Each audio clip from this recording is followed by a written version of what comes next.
nous avons eu des informations très cool sur la série Daredevil Born Again. Dans la MCU, nous avons vu Daredevil sur la série She-Hulk, un Daredevil que personne n'a aimé. Si vous avez aimé les personnages de Daredevil dans la série She-Hulk, ça veut dire que vous n'avez pas vu la série Netflix de Daredevil, c'est vraiment excellent. Le Daredevil de la série est sombre et mature, le personnage est sanglant, il y a toutes sortes d'émotions. Dans She-Hulk, on voit Daredevil rigoler, un Daredevil plongé dans la comédie de la série She-Hulk, c'était pas vraiment très beau à voir, à la limite c'était gênant. Mais un des scénaristes de la série She-Hulk a dit que dans les MCU, le personnage de Daredevil sera adapté dans les formats et dans les tons de projets sur lesquels il va apparaître. Comme par exemple dans la série Echo, le personnage de Daredevil sera différent que le Daredevil vu dans la série She-Hulk. Donc tout va dépendre du ton de la série sur lequel il va apparaître. Et j'avais commencé à avoir peur de la série Daredevil Born Again sur Disney+, car le ton de Disney+ ne collera vraiment pas avec les Daredevil qu'on connaît sur Netflix. Mais nous avons eu les scoopers Daniel RPK qui nous a relayé des informations qui me rassurent sur l'avenir de Daredevil dans les MCU que je vais vous partager dès maintenant.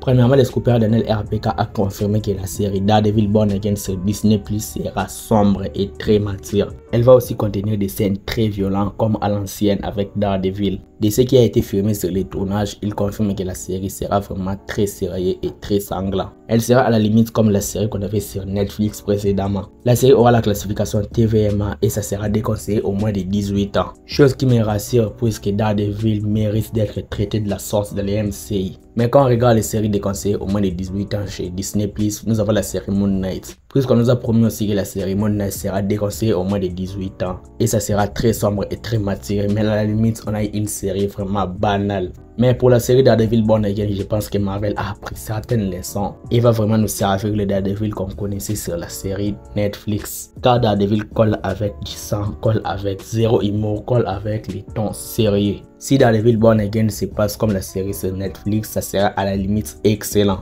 Normalement, la série Daredevil Born Again devrait avoir 18 épisodes comme ça a été annoncé à la San Diego Comic Con. Mais le scooper Daniel RPK a confirmé que les 18 épisodes de la série Daredevil Born Again sera divisé en 2 parties. Les parties qui seront aussi divisées en arcs de 2 à 3 épisodes comme la série Andor de la série de Star Wars. Avec cette idée, je pense que Marvel va alors diffuser les 9 premiers épisodes, faire passer quelques temps et diffuser la deuxième partie de la série avec 9 autres épisodes. Je pense que ce format sera vraiment très bien, ça sera la première fois qu'on ait ce genre de choses dans les MCU. Le scooper Daniel RPK a aussi confirmé que les personnages de Muse sera le méchant de la première partie de la série Daredevil Born Again. Dans les comics Marvel, le personnage de Muse est apparu pour la première fois dans les comics en 2016. Il est connu pour être un artiste qui utilise le sang de ses adversaires pour peindre ses œuvres d'art. Et avec le concept de cette méchante, ça confirme vraiment que la série sera très violente, très sanglant et très sombre. Puisque les personnages de Daredevil et Muse réunis dans une même série, le ton doit impérativement être très sombre puisque contrairement ça sera du gâchis. Les MCU et Disney+ ont vraiment la lourde tâche de nous faire apprécier la série Daredevil Born Again et nous faire oublier la série qui a été diffusée précédemment sur Netflix. Et je compte sur Marvel de nous faire ce genre de surprise, de nous surprendre avec la série Daredevil Born Again et de nous présenter un ton vraiment très sérieux et briser le code de Disney+.